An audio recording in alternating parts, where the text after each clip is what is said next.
Some things are better off burned than forgiven. The first thing you need to know about suburbia is that everyone's watching, but nobody's really seeing. Take my neighbor, Mrs. Patterson, for instance. She can tell you exactly what time I leave for work every morning. 7:15, like clockwork. But she couldn't tell you that my wife Vanessa has been sneaking out at midnight 3 times a week for the past 2 months. My name is Mason Cole, and I'm a civil engineer.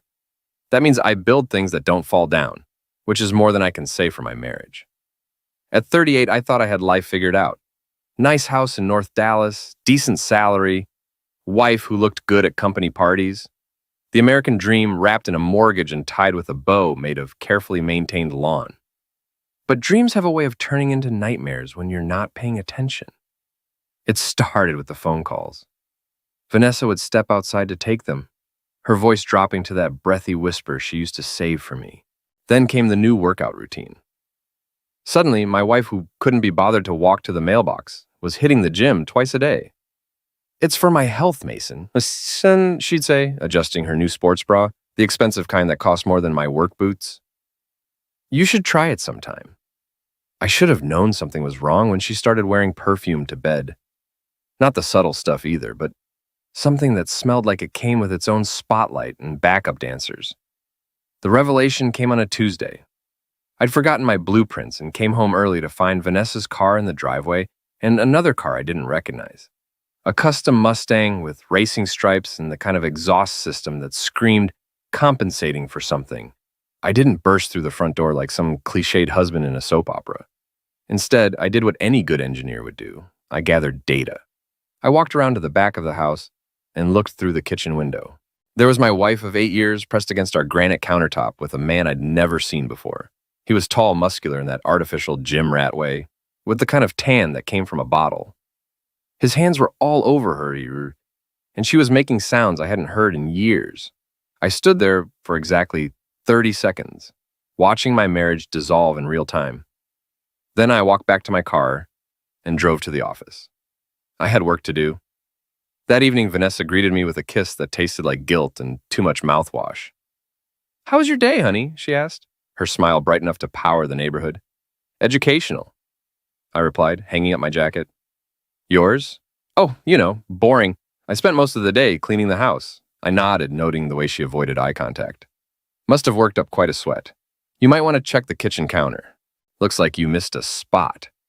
She froze for just a moment, long enough for me to catalog the flash of panic in her eyes, then laughed it off. "You know me, always missing the details." "Not all of them," I said quietly. That night, I lay in bed next to my cheating wife and planned my next move. I'm an engineer, which means I believe in structural integrity. When something's compromised, you don't patch it up with duct tape and hope for the best. You tear it down and start over. But first, you make sure everyone knows why it had to come down. Over the next week, I conducted my investigation with the thoroughness of a building inspector. I learned that Vanessa's mystery man was Trent Cross, owner of Elite Fitness Club downtown.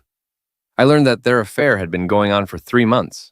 I learned that Vanessa had been telling her friends she was planning to leave me once the timing was right. The timing became right on a Friday evening when I intercepted a text message on Vanessa's phone while she was in the shower. It was from her friend Blair. "Just remember, girl, you can always say yes to Mason for now, but we all know you'll dump him eventually. Trent's worth the wait." Vanessa's response made my whole body run cold. Already planning my exit strategy. Mason's too boring to keep around much longer. A few more months and I'll be free. I screenshot the conversation and forwarded it to myself. Then I did something that surprised even me. I forwarded it to Vanessa's parents. Richard and Diane Morrison had never particularly liked me. I wasn't wealthy enough, connected enough, or impressive enough for their precious daughter. But they valued family reputation above all else, and adultery didn't fit their image of suburban perfection. My phone rang within minutes. "Mason?" Richard's voice was strained. "We need to talk. Now." I found them in their pristine living room, Vanessa's mother clutching the phone with the incriminating messages, her father pacing like a caged animal. "Is this real?" Diane whispered. "Unfortunately, yes. There's more where that came from." Richard stopped pacing. "What do you want?" "Nothing from you. I just thought you should know what kind of daughter you raised." Now see here. Richard started, but I cut him off. No, you see here. I've been nothing but loyal to Vanessa for 8 years. I've put up with her shopping sprees, her mood swings, and her complete lack of interest in anything that didn't revolve around her. But I won't be made a fool of. I stood up, straightening my jacket. I'm filing for divorce Monday morning. Vanessa can explain the details herself. As I reached the door, I heard Richard gasp. I turned to see him clutching his chest, his face gone pale. Richard! Diane screamed.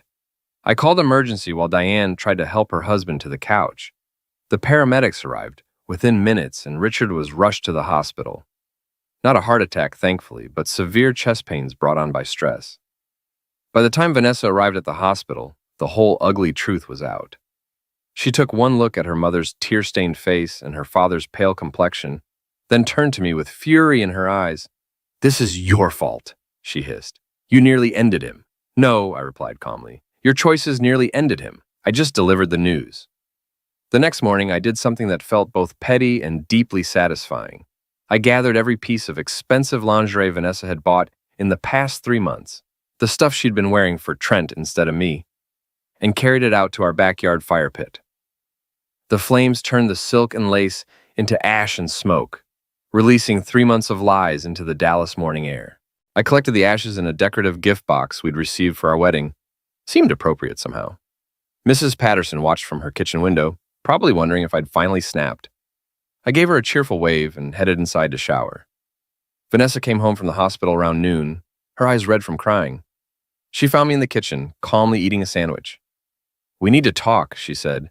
"Dewey, I thought you'd covered everything in your text messages." She had the decency to look ashamed. "You weren't supposed to see those." "I wasn't supposed to see you with Trent either, but life's full of surprises. Mason, please, it's not what you think." I set down my sandwich and looked at her, really looked at her. She was still beautiful, still the woman who'd caught my eye at a company barbecue 9 years ago. But now I could see the calculation behind her smile, the way she tilted her head just so when she wanted something. "It's exactly what I think, Vanessa. You're bored with me, you found someone more exciting, and you were planning to string me along until you figured out your exit strategy. That's not, I was confused." "Save it." I stood up and walked to the counter, picking up the gift box of ashes. "I have something for your father, a get-well present." Her eyes widened when she saw the box. "What is that?" "The remains of your relationship with Trent. Figured your dad might appreciate the symbolism." I drove to the hospital with the box on my passenger seat, ignoring Vanessa's frantic phone calls. Richard was awake when I arrived, looking older than his 62 years. "Mason," he said weakly, "I owe you an apology." "No, you don't. You were protecting your daughter. I respect that." I set the gift box on his bedside table. "This is for you. A reminder that some things are better off burned." He opened the box and stared at the ashes for a long moment. "What am I looking at?" "The lingerie she bought for him. Seemed like a waste to let it sit in the closet." Richard's face went through several emotions before settling on grim satisfaction. "You're a better man than I gave you credit for, Mason. I'm just a man who's tired of being played for a fool." Diane arrived as I was leaving. She took one look at her husband's face and the box of ashes, then nodded at me with something approaching respect. "She's at home crying," she said quietly. "Good. Maybe she's finally understanding the consequences of her choices."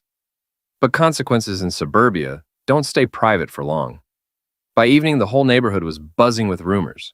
Vanessa's friends, Blair, Cassie, and Jules, had apparently been busy spreading their version of events.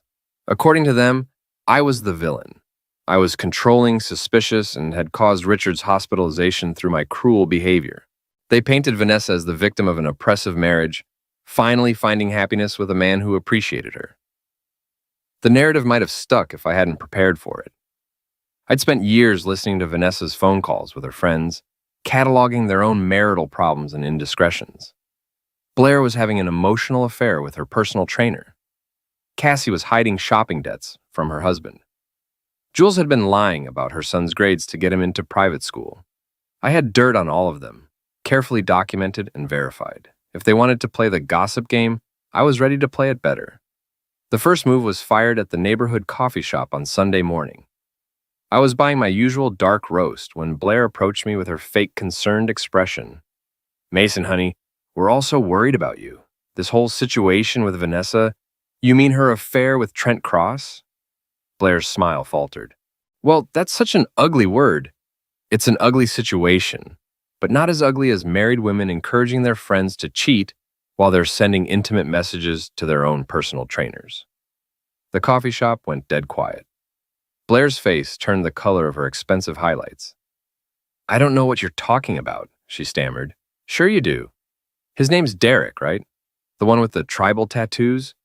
Vanessa showed me the screenshots months ago. Thought it was hilarious. I paid for my coffee and headed for the door, then paused. Oh, and Blair? You might want to be more careful about where you park when you meet him. Mrs. Henderson has been taking pictures. The beauty of suburban warfare is that everyone has secrets and everyone talks. By Monday morning, the narrative had shifted. Suddenly, I wasn't the controlling husband. I was the wronged party who'd been betrayed by his wife and her toxic friends. Vanessa tried calling me at work, but I let it go to voicemail. Her message was a rambling mix of apologies and accusations, ending with a threat to make me pay for humiliating her friends. I saved the voicemail. Evidence is evidence, and I had a feeling I'd need all I could get. That evening, I came home to find the locks changed and my belongings scattered across the front lawn. Vanessa stood in the doorway with her arms crossed, flanked by Trent Cross himself. He was exactly what I'd expected, all muscle and swagger, with the kind of confidence that comes from never having to think too hard about anything. He looked me up and down like I was something he might scrape off his shoe. You must be the husband, he said, his voice carrying just a hint of a smirk. And you must be the mistake, I replied evenly. His face darkened, but before he could respond, Vanessa stepped forward. You can't come in, Mason. This is my house too, and I don't feel safe with you here. Your house? I laughed, pulling out my phone. Funny thing about property records, they're public. This house is in my name, bought with my credit, paid for with my salary. You're a resident, not an owner. I speed dialed my lawyer, putting the call on speaker. Tom, it's Mason Cole. I'm standing in front of my house and someone's changed the locks illegally. Can you conference in the police? Vanessa's confidence evaporated as she realized her mistake. In Texas, you can't just lock out a property owner, even in a marriage dispute. 20 minutes later, a squad car pulled up, followed by a locksmith I'd called. The officer was polite but firm. Vanessa had no legal right to change the locks without a court order. As the locksmith worked, I gathered my scattered belongings with deliberate calm. Trent hovered nearby, clearly wanting to start something, but smart enough to know that assaulting someone in front of a cop was a bad idea. This isn't over, he muttered as I carried a box past him. You're absolutely right, I agreed. It's just getting started. I moved into a furnished apartment across town, a temporary base of operations while I planned my next moves. My friend Theo helped me carry in the boxes, his deadpan commentary providing welcome relief from the drama. So let me get this straight, he said, setting down a box of books. Your wife cheats on you with a meathead gym owner, tries to steal your house, and now you're living in a place that smells like industrial disinfectant and broken dreams. That about sums it up. Theo was my opposite in most ways, where I was methodical, he was impulsive. Where I was diplomatic, he was brutally honest. But we'd been friends since college, and he had skills I needed. Specifically, he was an IT specialist with a flexible relationship with privacy laws.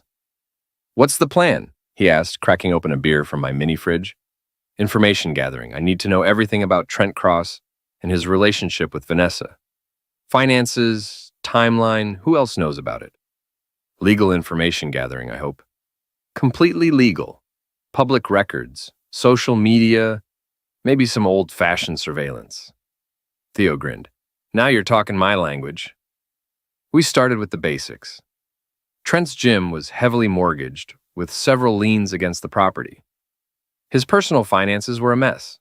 Multiple credit cards maxed out, 2 car loans, and a history of bounced checks. The man was living paycheck to paycheck despite his flashy lifestyle. Classic case of fake it till you make it, Theo was sure, scrolling through public records on his laptop, except he never made it. The social media investigation was more revealing. Trent's Instagram was full of shirtless selfies and motivational quotes, but the metadata told a different story. Many of his gym photos were taken at other locations, suggesting he was spending less time at his business than he claimed. More interesting were the photos that included other women. Trent had a type, married, well-dressed, probably wealthy. Vanessa wasn't his first affair. She was just his latest. Look at this, Theo said, pointing to a photo from 2 months ago. Same restaurant where you saw him with Vanessa, but he's with a different woman, wedding ring clearly visible. I studied the image. The woman looked familiar, but I couldn't place her immediately. Can you enhance this? Get a better look at her face? Already on it. Theo's fingers flew across the keyboard. Got it. Meet Jennifer Walsh, wife of prominent Dallas attorney Michael Walsh. She filed for divorce 3 weeks ago. The pattern was becoming clear. Trent wasn't just cheating with married women. He was targeting wives of successful men, probably looking for financial opportunities or divorce settlements he could benefit from. We need to talk to Jennifer Walsh, I said. Already found her new address. Divorced women love to talk about their cheating exes, especially when they find out they weren't the only ones. Jennifer Walsh lived in a high-rise, downtown, the kind of place you move to when you want to start over with a view. She agreed to meet me after I explained the situation, her voice tight with barely controlled anger. That bastard, she said when I showed her the photos of Trent with Vanessa. We were sitting in her pristine living room, floor-to-ceiling windows showing the Dallas skyline. He told me I was special, that he'd never felt this way about anyone. How did you meet him? At the gym, of course. I joined after my husband and I started having problems. Trent was so attentive, so understanding. He made me feel attractive again. What happened? Jennifer's laugh was bitter. I left my husband for him, filed for divorce, gave up half my assets, destroyed a 20-year marriage. 2 weeks later, I caught him with another woman. When I confronted him, he said I was too clingy and that he needed space. She leaned forward, her eyes hard. What are you planning to do about him? I'm going to expose him, show everyone what he really is. Count me in. I have photos, text messages, financial records showing money I loaned him that he never paid back. Whatever you need. Armed with Jennifer's evidence and Theo's research, I started building my case. But I needed more than just documentation. I needed to catch Trent in the act of being himself. The opportunity came the following Friday. Theo had hacked into the gym's public Wi-Fi, completely legal, he assured me, since it was unsecured, and discovered that Trent was meeting with potential investors that evening. Apparently, he was trying to expand his business, looking for partners to help him open a second location. This should be interesting, Theo said as we parked across from the upscale steakhouse where the meeting was taking place. Guy can barely keep one gym afloat, and he wants to open another. Through the restaurant's windows, we could see Trent holding a court at a corner table, gesturing expansively to 3 men in expensive suits. Even from a distance, his body language screamed desperation disguised as confidence. What do you think he's telling them? I asked. Probably that he's a successful businessman with a proven track record, maybe throwing around some inflated membership numbers. We didn't have to wait long to find out. One of the investors, a heavy-set man with silver hair, stood up abruptly and walked out, shaking his head. The other 2 followed within minutes, leaving Trent alone at the table with the check. That didn't go well, Theo observed. Trent sat there for another 10 minutes, presumably trying to figure out how to pay for dinner he couldn't afford. Finally, he pulled out his phone and made a call. I couldn't hear the conversation, but his body language suggested he was begging. Want to bet he's calling Vanessa for money? I asked. No bet. Look. Trent was walking toward the exit, but instead of heading to the parking lot, he went around to the back of the restaurant. We followed at a distance and watched as he met with a younger man near the dumpsters. The exchange was brief but telling. The young man handed Trent an envelope, and Trent handed over what looked like a small package. It wasn't pills, the package was too small, and the handoff too casual, but it was definitely something he didn't want to do in public. Steroids, Theo said quietly. Has to be, guy that size doesn't maintain that muscle mass naturally, and he's probably selling to his gym clients. Can you get photos? Already did. High resolution, perfect lighting from the security light. This is going to look great blown up to poster size. We followed Trent back to his car, a custom Mustang that probably cost more than my annual salary. As he drove away, I noticed something that made me smile. Did you see his license plate? Alpha 1, subtle? No, the registration sticker. It expired 2 months ago. Theo grinned. Want me to call it in? Not yet. I have a better idea. The next phase of my plan required patience and timing. I needed Trent to feel secure, to think he was winning. Only then would he make the kind of mistake I could exploit. But first, I had a confrontation to arrange. It was time to have a face-to-face conversation with my wife's boyfriend, and I wanted it to be somewhere public, somewhere he couldn't intimidate me or control the narrative.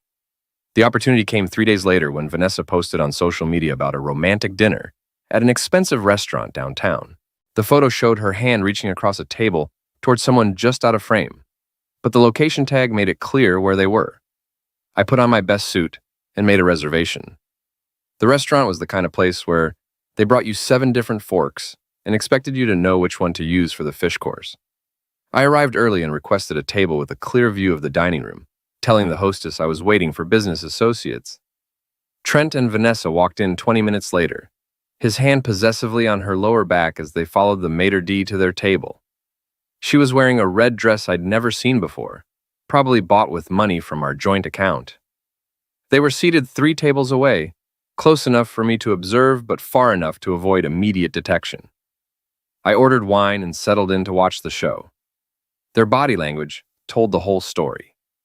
Vanessa was animated, leaning forward, touching his arm when she laughed. Trent was distracted, checking his phone repeatedly, his responses perfunctory. He looked like a man going through the motions. I waited until they'd ordered their main courses, then walked over to their table. Vanessa, Trent. I nodded politely, as if encountering old friends. What a pleasant surprise! Vanessa's face went white. Trent half rose from his chair, his jaw tight. What the heck are you doing here? He demanded. Having dinner, same as you. I smiled at Vanessa. That's a lovely dress. New? Mason, please don't make a scene, she whispered. A scene? I'm just saying hello to my wife and her friend. I turned to Trent. How's business, Trent? I heard your investor meeting didn't go well the other night. His face darkened. You've been following me? Following you? No, but this is a small town and people talk. Especially when someone's trying to expand a failing business with other people's money. You don't know what you're talking about, don't I? Elite fitness club, 3 liens against the property, 2 months behind on the lease payment. That's public record, by the way. Trent stood up fully now, his hands clenched into fists. Several other diners were starting to stare. You need to leave, now. Actually, I think I'll stay. I made a reservation. I looked around the dining room, noting the attention we were attracting. Besides, I wouldn't want to miss your explanation to Vanessa about why you can't afford to pay for dinner. I can pay for dinner, he snarled. Can you? Because I saw you begging for money in the parking lot behind Brennan's last Friday. Right after your investors walked out. Vanessa looked confused. What investors? Trent shot me a look of pure hatred. It's none of your business. Maybe not, but it's definitely Vanessa's business, since she's been loaning you money from our joint account. $1,200 last week, if I'm reading the bank statements correctly. The color drained from Vanessa's face. You said that was for new gym equipment. It was, for my home gym. The business is fine. I pulled out my phone and showed them both the photos Theo had taken of Trent's clandestine meeting behind the restaurant. Interesting equipment, very pharmaceutical. Trent lunged for the phone, but I was ready for him. I stepped back smoothly, letting him stumble forward into an empty chair. Careful there, big guy. Wouldn't want to cause a scene.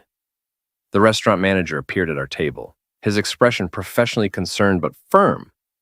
Gentlemen, I'm going to have to ask you to keep your voices down, or I'll have to ask you to leave. Of course, I said pleasantly. I was just congratulating the happy couple on their relationship. Though I should mention that Mr. Cross might want to settle his tab quickly. I understand his credit cards have been declined here before. Trent's face went purple. You son of a... Trent! Vanessa grabbed his arm. Stop it. People are staring. I straightened my jacket and smiled at them both. Well, I should get back to my table. My dinner's getting cold. Enjoy your evening. As I walked away, I could hear them arguing in harsh whispers. Vanessa was demanding explanations, and Trent was deflecting with increasing desperation. I finished my meal in peace, watching their relationship implode in real time. By the time I paid my check, they were gone, leaving behind a table full of untouched food and what looked like a very frustrated waiter. The next morning, I put the second phase of my plan into motion. Trent's custom Mustang was his pride and joy, a symbol of the success he pretended to have. He parked it in the same spot every day, a handicapped space behind his gym, probably figuring no one would ticket him on his own property. He was wrong about that, but the parking violation was the least of his problems. I arrived at 5 a.m. with a bag of supplies I'd purchased at various stores around town. Nothing illegal, nothing that would cause permanent damage, but everything designed to create maximum embarrassment and inconvenience. First, I stuffed raw shrimp deep into his exhaust pipes. The smell wouldn't be noticeable immediately, but after a few hours in the Texas heat, his car would become a mobile stink bomb. Next, I poured a bag of sugar into his gas tank. Contrary to popular belief, sugar doesn't actually destroy an engine, but it does create a sticky mess that requires expensive cleaning. Finally, I used washable paint to write "small engine syndrome" across his windshield, along with the gym's phone number, and the suggestion that people called to discuss Trent's performance issues. The piece de resistance was a video I recorded of the whole process, carefully edited to show Trent's license plate and the gym's logo while hiding my own identity. I posted the video on the gym's social media accounts. Theo had helpfully provided the login credentials after discovering that Trent used the same password for everything, Alpha123. The video went viral within hours, shared by everyone who'd ever been annoyed by Trent's arrogance or his illegal parking. The gym's phone rang constantly with people wanting to know if the small engine classes were real and whether Trent offered personal consultations. But the real fireworks started that evening, when Vanessa's friends decided to stage an intervention. I was at my apartment, enjoying a beer and reading the increasingly frantic comments on the gym's social media pages, when someone pounded on my door. I opened it to find Blair, Cassie, and Jules standing in the hallway, their faces flushed with righteous indignation. "We need to talk," Blair announced, pushing past me into the apartment. "Good evening, ladies. To what do I owe the pleasure?" "You know exactly why we're here," Cassie snapped. "This has gone too far." "Has it? I'm not sure what you're referring to." Jules pulled out her phone and showed me the video of Trent's car. "This is harassment. It's illegal." "Is it? I didn't see anyone's face in that video. Could have been anyone." "It was you," Blair said. "We know it was you. Prove it." They couldn't, of course, because I'd been careful. But their frustration was palpable, and I could see them struggling with the desire to threaten me and the knowledge that they had no leverage. "Vanessa is devastated," Cassie said, changing tactics. "She loves you, Mason. She made a mistake, but she wants to work things out." Funny way of showing it. Last I checked, she was still living in my house with her boyfriend. "That's temporary. She's confused." "No, she's not. She's calculating. The only reason she wants to work things out is because she's realizing that Trent can't provide the lifestyle she wants." Blair stepped forward, her voice dropping to what she probably thought was a threatening whisper. "You need to stop this vendetta, Mason. People are starting to talk. Let them talk. I've got nothing to hide." "Don't you?" Jules smiled coldly. "Because we've been doing some digging of our own. Did you know that vandalizing someone's car is a felony in Texas? Good thing I didn't vandalize anyone's car. We have witnesses who saw you near the gym that morning. Do you? I'd love to meet them." The truth was they didn't have witnesses because I'd been careful to avoid the security cameras and arrive before anyone else was around. But they were desperate, and desperate people make mistakes. "We're recording this conversation," Blair announced, holding up her phone. "Great. Then you'll have evidence of you three breaking into my apartment and making false accusations." "We didn't break in. You pushed past me without permission. That's trespassing. And since you're recording without my consent, that's illegal too." Their confidence evaporated as they realized they'd overplayed their hand. "This isn't over," Blair said as they headed for the door. "You're absolutely right," I agreed. "But you might want to be more careful about your next move. I'd hate for your husbands to find out about your little conspiracy." After they left, I poured another beer and called Theo. "How'd it go, he asked. "Better than expected. They're panicking, which means they're going to make more mistakes." "What's next?" "Time for the nuclear option. I'm done playing defense." "About time. What do you need?" "Remember that evidence Jennifer Walsh gave us?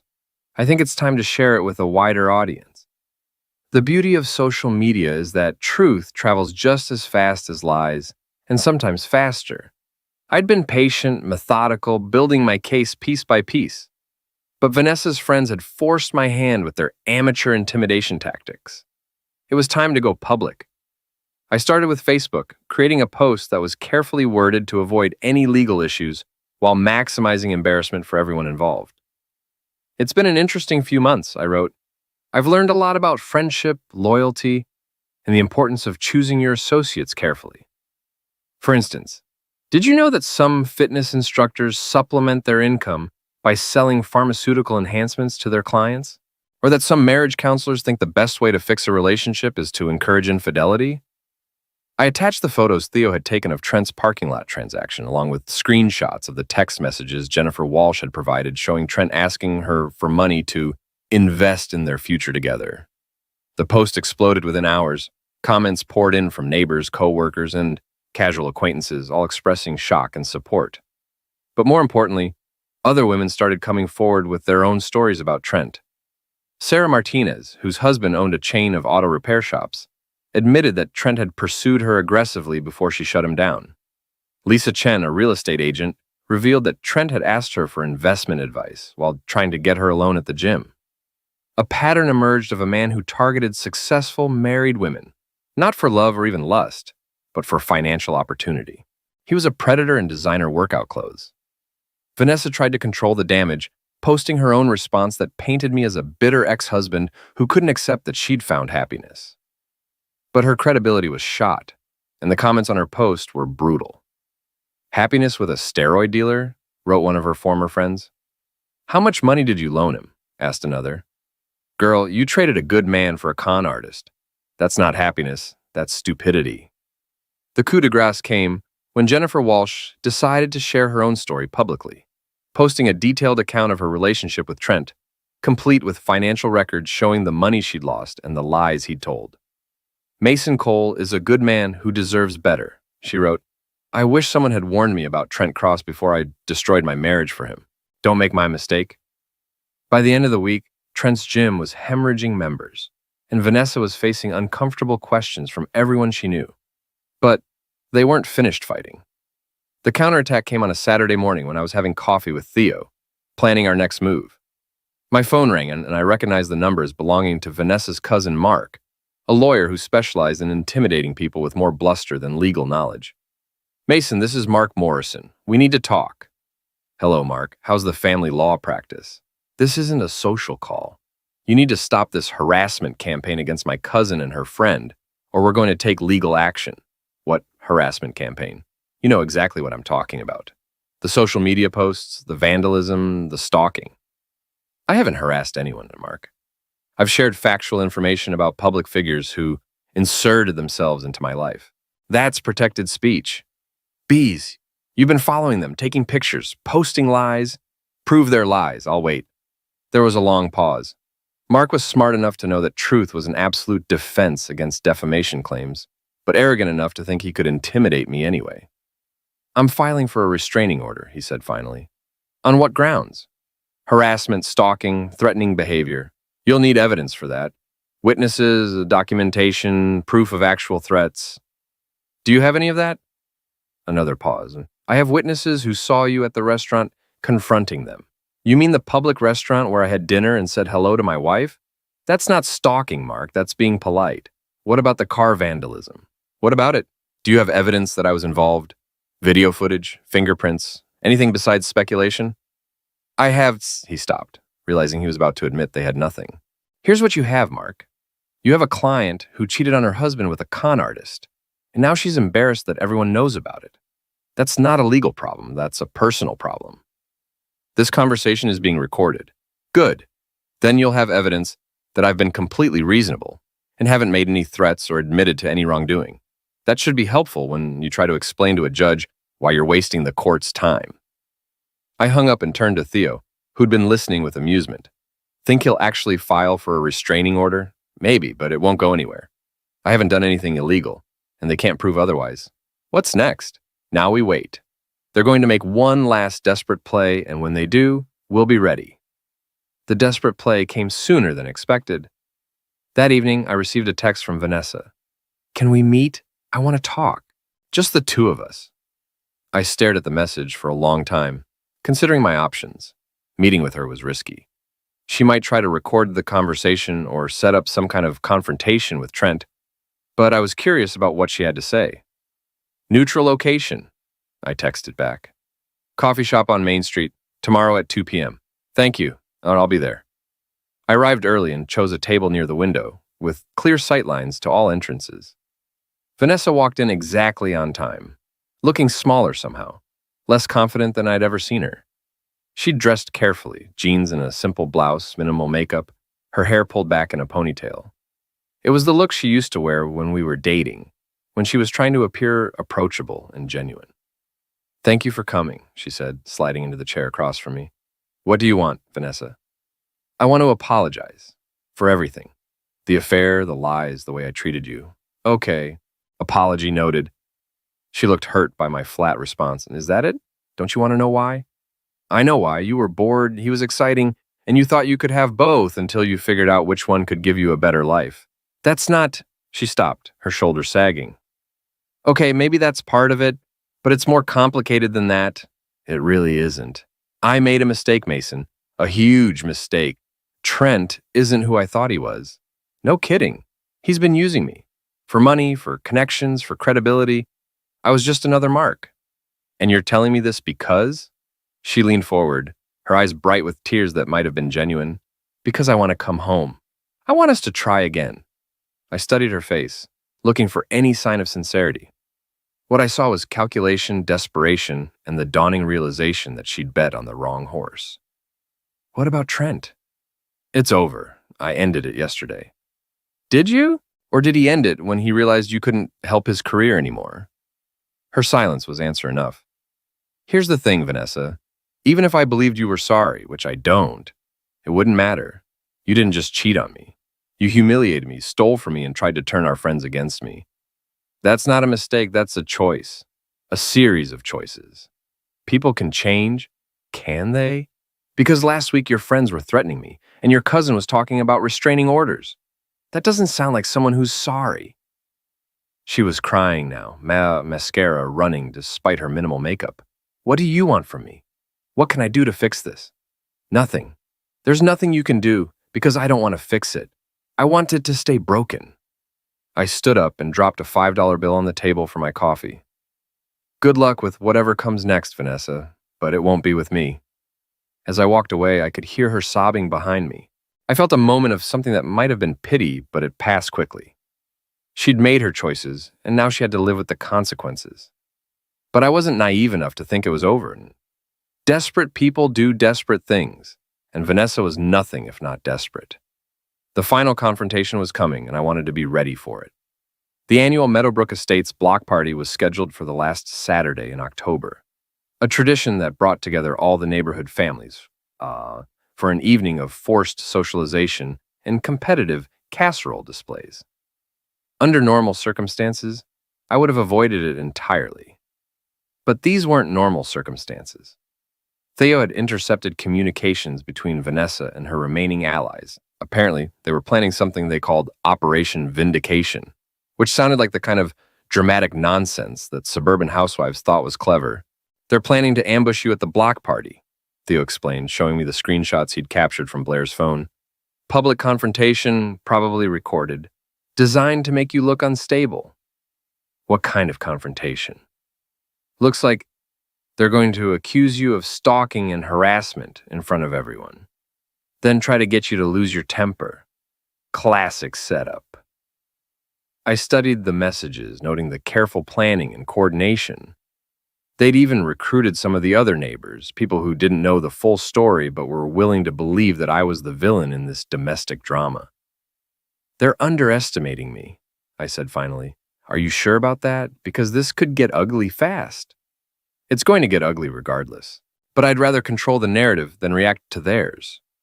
The block party was held in the community park at the center of our subdivision, with folding tables arranged in a rough square around a small stage that was usually used for announcing HOA violations and reminding people to pick up after their dogs. I arrived fashionably late, carrying a store-bought potato salad and wearing my most innocent expression. The party was in full swing, with kids running around the playground while their parents clustered in small groups, gossiping and drinking wine from plastic cups. Vanessa was there with Trent, both of them working the crowd like politicians at a fundraiser. She'd dressed to impress, a sundress that showed off her figure, her hair perfectly styled, her smile bright and brittle. Trent looked uncomfortable in khakis and a polo shirt, clearly out of his element, in suburbia. I made my rounds, greeting neighbors with friendly small talk and carefully avoiding any mention of recent events. But I could feel the tension building, could see Vanessa and her allies positioning themselves for whatever they had planned. The ambush came during the dessert course, when the crowd was relaxed and slightly drunk on cheap wine and neighborhood gossip. Blair stood up and tapped her plastic fork against her wine glass, calling for attention. "Excuse me, everyone. I have something I'd like to say." The conversations died down as people turned to look at her. I stayed where I was, leaning against a picnic table with my arms crossed, waiting to see how this would play out. "We have a problem in our community," Blair began, her voice carrying the practiced cadence of someone who'd rehearsed this speech. "One of our neighbors has been engaging in harassment and stalking behavior that makes all of us feel unsafe." Murmurs rippled through the crowd. People were looking around, trying to figure out who she was talking about. "Mason Cole has been following people, taking pictures, vandalizing property, and making threats," Blair continued, pointing directly at me. "He's been stalking his ex-wife and her boyfriend, posting lies about them on social media, and generally terrorizing anyone who doesn't support his vendetta." All eyes turned to me. I could see the uncertainty in their faces. Some people knew me well enough to doubt Blair's accusations, but others were ready to believe the worst. "That's a serious accusation," I said calmly. "Do you have any evidence to support it?" "We have plenty of evidence," Cassie chimed in, standing up with her phone in her hand. "We have witnesses, we have documentation, we have proof of your harassment campaign. Show it." "We don't have to prove anything to you," Jules added. "We're warning the neighborhood about your behavior." I looked around at the crowd, seeing the mix of curiosity and concern on their faces. This was the moment they'd been building toward, the public accusation designed to destroy my reputation and isolate me from the community. But they'd made a critical error. They'd assumed I would react defensively, that I would deny their accusations and try to argue my innocence. Instead, I pulled out my own phone and connected it to the portable speaker system that had been set up for the party's background music. "Since we're sharing information with the neighborhood," I said, my voice now amplified and carrying clearly across the park, "I thought you might be interested in some recordings I've made over the past few weeks." The first recording was Vanessa's voicemail from the day I'd confronted her at the restaurant, where she admitted to the affair and threatened to make me pay for exposing it. The second was the conversation with her cousin Mark, where he'd admitted they had no actual evidence of harassment. But the third recording was the real bombshell, a phone conversation between Trent and another woman recorded just 2 days ago, where he discussed his plan to milk the suburban princess for everything she's worth before moving on to his next target. The crowd was dead silent as Trent's voice filled the park, describing Vanessa in crude terms and bragging about how easy it was to manipulate desperate housewives with more money than sense. Vanessa's face went white as she realized what she was hearing. Trent looked around desperately, as if searching for an escape route. "Where did you get that?" he demanded. "You left your phone in the gym's office yesterday," I replied. "The cleaning lady found it and called the number marked emergency contact, which happened to be mine, since I'm still listed as Vanessa's husband on her gym membership." It wasn't entirely true. Theo had actually hacked Trent's voicemail, but it was close enough to believable, and Trent was too panicked to think clearly. "You had no right. I had every right. You've been using my wife to commit fraud, selling steroids to gym members, and generally being a parasite on our community. I think people deserve to know what kind of man you really are." Trent lunged towards me, his face purple with rage, but I was ready for him. Years of weekend martial arts classes paid off as I sidestepped his charge and used his own momentum to send him tumbling into the dessert table. He came up covered in chocolate cake and potato salad, his designer polo shirt ruined, his carefully styled hair now decorated with whipped cream. The crowd gasped, and several people started taking pictures. "Stay down," I advised him calmly. "You're embarrassing yourself." But Trent wasn't finished. He scrambled to his feet and came at me again, this time with more control. He was bigger than me, stronger, and probably had more fighting experience. What he didn't have was an audience full of suburban parents who were already turning against him. As we grappled, I could hear people in the crowd shouting, not encouragement for the fight, but demands that someone call the police. Trent seemed to realize that he was making things worse for himself, but by then it was too late to back down. I managed to get him in a headlock and forced him down to his knees, using a technique I'd learned in college wrestling. He struggled for a moment, then went limp as he realized he was beaten. "Are we done?" I asked quietly. He nodded, gasping for breath. I released him and stepped back, straightening my shirt. Trent stayed on his knees for a moment, then slowly got to his feet. He looked around at the crowd of hostile faces, then at Vanessa, who was staring at him with a mixture of disgust and embarrassment. "This isn't over," he muttered, but his heart wasn't in it anymore. "Yes, it is," I replied. "It's been over for weeks. You just didn't realize it yet." As if on cue, the sound of sirens filled the air.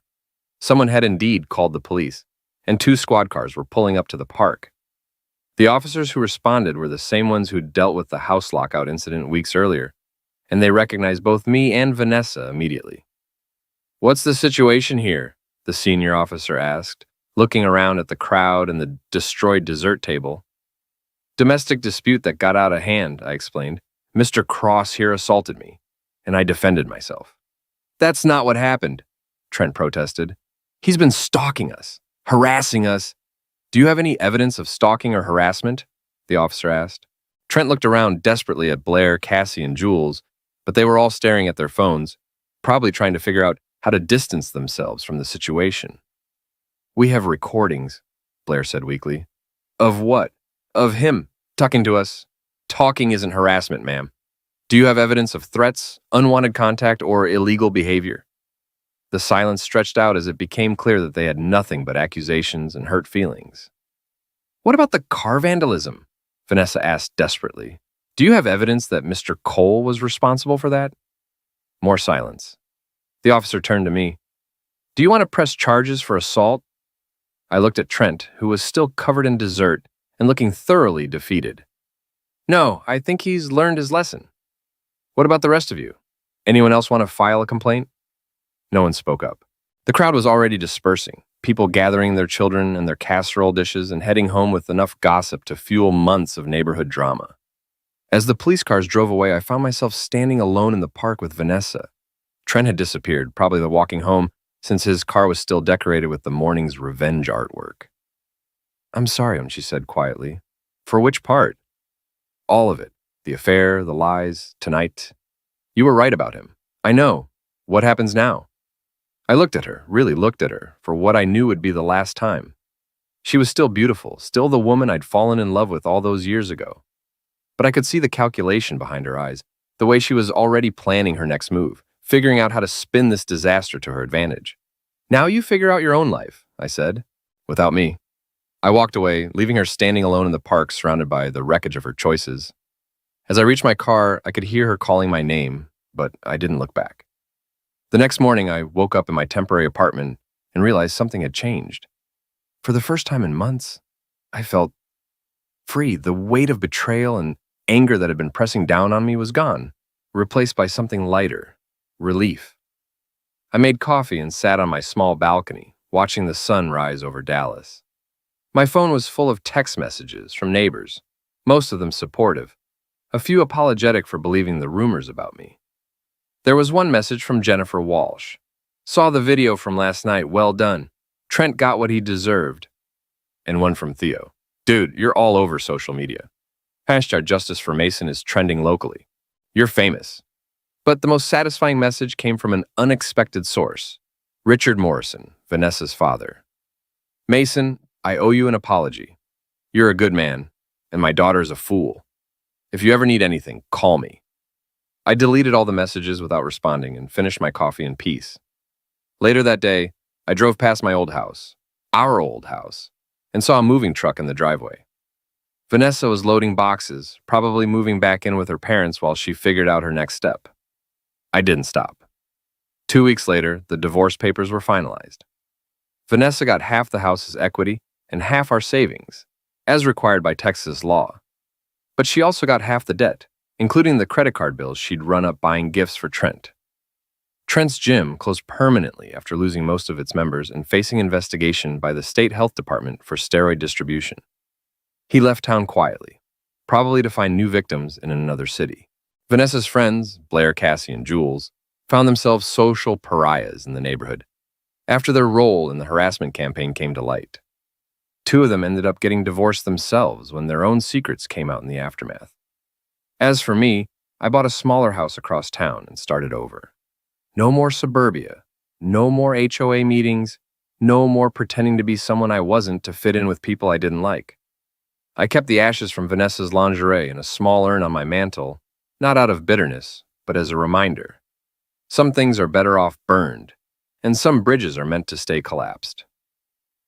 6 months later, I ran into Jennifer Walsh at a coffee shop downtown. She looked happy, healthier than when I'd first met her in the aftermath of her own divorce. "How are you doing?" she asked. "Better," I said, and meant it. "Any regrets?"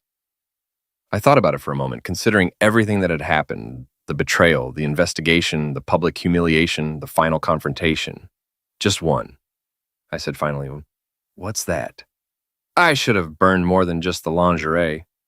She laughed, and I realized I was laughing too. For the first time in years, I felt genuinely happy. Sometimes the best revenge isn't getting even.